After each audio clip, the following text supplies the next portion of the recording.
What's going on, guys? My name is Cynic, and a question that I get asked a lot on stream is what is my favorite zombies map inside of Infinite Warfare? Obviously, I'm very well known for covering the zombies side of things inside of this game, and if you guys ever noticed, whenever I'm being asked this question on stream, my answers always kind of change very slightly. You know, I slowly start providing a little more information on each and every map and my general opinion on each map itself. So I figured what we go ahead and do today is arrange the maps in order, starting with the ones that I care about the least, and of course ending off with the map that I love to play the most, and also providing a little bit of feedback on each map as we go by. Now, before we completely jump straight into it, I want you guys to write down in the comments section what's your favorite zombies map inside of Infinite Warfare and why. You know, everyone has different tastes, everyone has different opinions and perspectives, as well as ideas of what a good zombies map is. So I'm genuinely curious which maps will come out on top the majority of the time. Also, I'm going to be looking at the maps from both a director's cut and non-director's cut perspective, along with how they play for high rounds and how their main Easter eggs are. So pretty much just a general overview of the map. So coming in at number 5, it was very close between 5 and 4, but I think Shaolin Shuffle is going to have to take number 5 for me. Now, before I say anything negative about this map, I think Shaolin Shuffle is probably one of the most underrated maps inside of Infinite Warfare, strictly for the fact that it had great wonder weapons, and Infinity Ward brought in the Chi as a feature, which is, I guess, technically just Kung Fu superpowers, but regardless of how laughable that is, it was still Infinity Ward's way of putting a twist on zombies and really embracing this game mode as their own. And Shaolin Shuffle is the first map to show that Infinity Ward was fully capable of making a full-on main Easter egg inside of a zombies map. Before this, we had Rave in the Redwoods and Zombies in Spaceland, which were fairly straightforward, very easy Easter eggs. But inside of Shaolin, we had to deal with the Morse code step, we had to deal with shooting the rat symbols around the map, the disco step, which personally, everything I just named, I really hated. But at least it showed that Infinity Ward was fully capable of making a multi-stepped Easter egg. So why did Shaolin take number 5? Personally, I think it's because I grinded so much on this map that I can't play it anymore. I'm just sick and tired of it. The katana is an amazing wonder weapon, and if you've done the main Easter egg, you can practically just buy it off the wall for 10,000 points. You can camp inside the Pack-a-Punch room, and you can just sit there as a solid strategy to grind out all your keys, and that was my go-to every time there was double keys or any type of hack going on. And I think I just played too much of the map and I kind of got sick of it. Now, just some final complaints on the map. I don't know how the ninja zombies are now, but before, when the map first came out, they were stupidly overpowered. There's still a glitch going on inside of Shaolin where if you have too much of the map open, there's one straggler zombie and it takes forever for you to run into that zombie, which I really wish they would fix already. There's no good wall weapons with the exception of the Type 2 Butcher, and I'd imagine the UDM Stalker if you have that gun or those guns. And they nerfed the nunchucks when the nunchucks never really had to be nerfed. But besides that, again, the Easter egg itself was well thought out and well put together. The boss fight is, you know, pretty well thought out. The only complaint in terms of the boss fight would be the acid step, which I'm sure everyone hates. But coming in at number 4, we have Rave in the Redwoods. Now, personally, I hate Rave more than Shaolin, but there's a reason why I put Rave ahead of Shaolin, and that's because it's much more welcoming to newcomers to zombies. You only had one power switch inside of this map, which the map prior to Rave was Spaceland, and inside Spaceland you had a total of 5 power switches if I'm not mistaken. So you only have one power switch. The map is very simple, it's easy to understand. There's no special zombie with the exception of Bigfoots, but those aren't intertwined with zombies. This was the last map that we were actually able to purchase rewind grenades. Double Pack-a-Punch was available from the start if you did Spaceland's Easter egg. If not, then it was super easy to get the alien fuses, and the Easter egg for Rave in the Redwoods is extremely simple and very straightforward. I mean, there's really nothing to say about this map.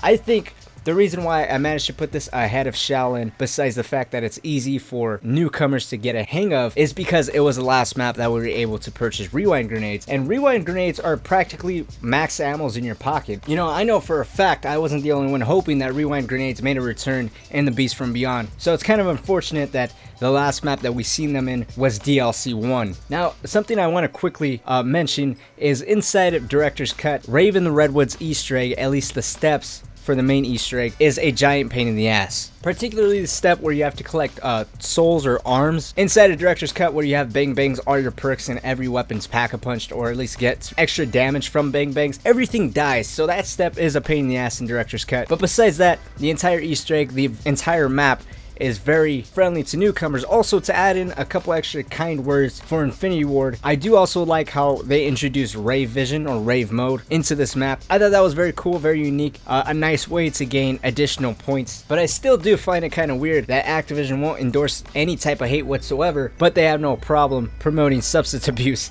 I find that kind of funny, but Rave in the Redwoods is very bare bones, and for me personally, that would be my number 5 and Shaolin would be 4. But for the great majority of people, I think bare bones is a little better than having a complicated Easter egg. So that's why I put Rave in the Redwoods here at number 4. So coming in at number 3, we have Attack the Radioactive thing. Now I'm gonna go ahead and mention all the bad shit first. The Easter egg sucks. Whoever thought making chemistry inside of a video game is fucking retarded. Also, the Easter egg glitches out a lot on the chemistry step. There's no good wall weapons, at least not in my personal opinion. Some people tend to like the OSA. I'm not too much of a fan of it. The map is huge, which is a good thing, but at the same time, it's a bad thing considering every door is 1250 points or higher, with the exception of the 2 doors to leave spawn. Now, true, if you're playing inside a director's cut, then how much the doors cost really isn't that much of a problem, and technically speaking, the wheel would be a better option since everything's automatically packed versus buying wall weapons. But to kind of add insult to injury to having a crappy wonder weapon already, if you're playing inside a director's cut, you can actually get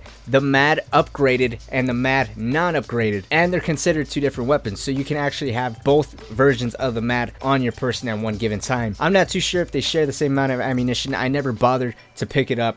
It's very annoying. Also, to kind of clarify what I hate so much about the Easter egg, it's not so much doing math on chemistry. What I hate is a scavenger hunt. Like I said, the map is huge, so if you're trying to figure out all the ingredients necessary, if you're playing solo or if you're playing with people that don't necessarily know where things are, then it's up to you to basically run around this huge map by yourself. That's already 20 to 30 minutes wasted just running from point A to point B. That's what I don't like about the Easter egg. I could care less about the map. It's the constant running back and forth. So if I got nothing but bad stuff to say about Attack the Radioactive thing, why is it number 3? Personally, I love the way the map looks. I love the perks. Attack the Radioactive thing was the map that introduced chain shoes, and it also had dewdrops, which was introduced in Shaolin Shuffle, and the combination of these 2 perks was like a match made in heaven. The map is fantastic for high rounds. It's very easy to train on since the map is so huge, and once you get past that major roadblock of a stupid chemistry step, the boss fight is fairly simple and very straightforward as long as everyone knows what they're doing and everyone communicates, so that way you can all teleport the bomb at the same time. Anyways, I have a strong love-hate relationship when it comes to Attack the Radioactive thing. I will always have this map in my top 3 because I still play it more than Rave in the Redwoods or Shaolin. It has a perk combination that only Beast from Beyond has, so really Beast is its only competition when it comes to perks. Speaking of Beast from Beyond, coming in at number 2, we have DLC 4 for Infinite Warfare. Now very quickly, I want to say without Director's Cut, I hate this map. We're going to name all the horrible things about this map. Shitty wall weapons, it's a pain in the ass to get power on, the cryptids are horrible for points, they can down you within 2 hits, they brought back the problem that I had with Attack of the Radioactive thing where every door was expensive, and with the combination of every door being expensive and cryptids being horrible for points, then you're kind of fucked in the beginning of this map. I also find it kind of stupid that you need the Entangler in order to double pack punch it. So in other words, you have to do a part of the Easter egg in order to double pack inside of this map. Getting the Venom X legitimately can be a pain in the ass. The Venom X isn't even worth the time, and the Easter egg step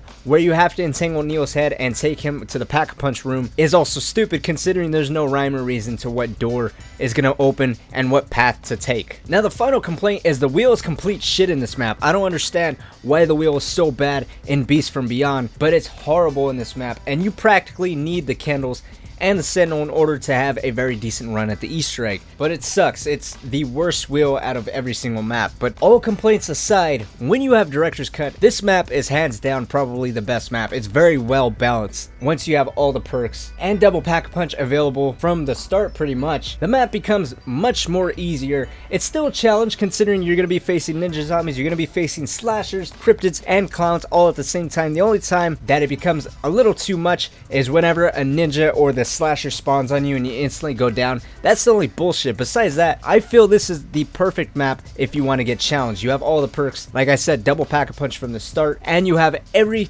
challenging aspect or enemy from every map thrown at you. I also think that the main Easter egg and the super Easter egg were very well thought out and very well put together. Once you have director's cut, the main Easter egg is a cakewalk. There's no problems whatsoever. You can complete this solo as many times as you want. There's no issues there. It's all about timing or pretty much pacing yourself and having decent weapons. As far as the super Easter egg goes, it's just a little methodical. Pacing yourself is key, and I think it's perfectly balanced with the exception of the last step. I think the last step needs to be nerfed in the sense that there's a spawn delay. As of right now, the last step doesn't have any spawn delay for anything, so I think if everything had a small timer in order to spawn, I think it'd be balanced a little better and more people would end up completing it. But all in all, I think with director's cut, the Beast from Beyond is perfectly balanced, whether for the main Easter egg or going for high rounds. I personally love it because it gives you a challenge while also giving you all the fantastic perks that Attack of the Radioactive thing had. Personally, I think it's my favorite map, with the exception of the map that comes in at the #1 spot, the original map for Infinite Warfare Zombies. So coming in #1, we have Zombies in Spaceland. Now, I always thought that if Spaceland was going to be the best and most well thought out map out of all Infinite Warfare Zombies map, I felt like we were going to be in trouble. You know, the original map inside of the base game should not be the most fleshed out and thought out map. It should be fantastic, yes, but it should be setting the ground for the DLC season. Now, I don't know about you guys, but I personally think that Spaceland is only outshined by other maps because of the perks. If Spaceland had change shoes and dewdrops, then there's really no reason to leave Spaceland at all. Of course, when the map first came out, everyone was complaining about the fact that in order to double pack-a-punch, you always had to do the Easter egg every single time, which does suck. But inside a director's cut, everything is handed to you from the start. So everything that was bad about Spaceland, like not being able to double pack-a-punch and not being able to pack-a-punch the wonder weapons from the start, is gone. I mean, you get the wonder weapons packed once out of the magic wheel, and as soon as you access all the portals and connect everything, you can double pack-a-punch from the start. There's really nothing bad about Spaceland. You have the arcane cores. You have probably some of the best wonder weapons in all of Infinite Warfare Zombies. I also forget about Forge Freeze, which honestly should have came out of the wheel too. I think that would have been very cool. And I was a huge fan of the 3 currency system. You know, you have souvenir tokens in order to craft traps, you had your cash or points in order to do everything that you normally do, and then you had the tickets in order to buy rewind grenades, buy transponder grenades, Armageddons, anything that you need. You had a very well thought out cash system in the form of 3 different types of currency. I really wish that they continued that system on into other maps. Obviously the tickets and souvenir coins probably wouldn't have worked out on other maps, but they could have remodeled everything, kind of like what they did with Rave in the Redwoods and the different colored coins. I'm not too sure how those ended up working out. I never really put too much time or effort into them like I did with Spaceland and souvenir coins. Anyways, Spaceland has always been my go-to. I've always loved the atmosphere. The colors were nailed on point. I love the music, and I personally have always thought it was the most well thought out and fleshed out map. I also feel like it's everything that Infinite Warfare Zombies has to offer. It's wacky, it has some solid wonder weapons, and it has a little bit of a challenge in the form of a brute. Besides that, if you have the arcane cores, the right epics, and the wonder weapons, then there's really nothing to worry about. Just quick, easy, high rounds all the time. I also feel like this map is a perfect balance between Rave in the Redwoods and the Beast from Beyond, as Rave is way too easy and Beast from Beyond is a little too challenging, and I feel like Spaceland is kind of right in the middle, especially with Director's Cut. But anyways, let me know what you guys think down in the comment section below. What's your guys' favorite map inside of Infinite Warfare Zombies and why? Also, I can't forget my man Willard Weiler in case you have completed Super Easter Egg. But anyways, my name is Cynic. Thank you guys so much for watching and stopping by. Hopefully you guys did enjoy it. But until next time, guys, I'll see you all later. Willard! Now do you understand? This is why I chose each of you. There is much to do. Shall we begin?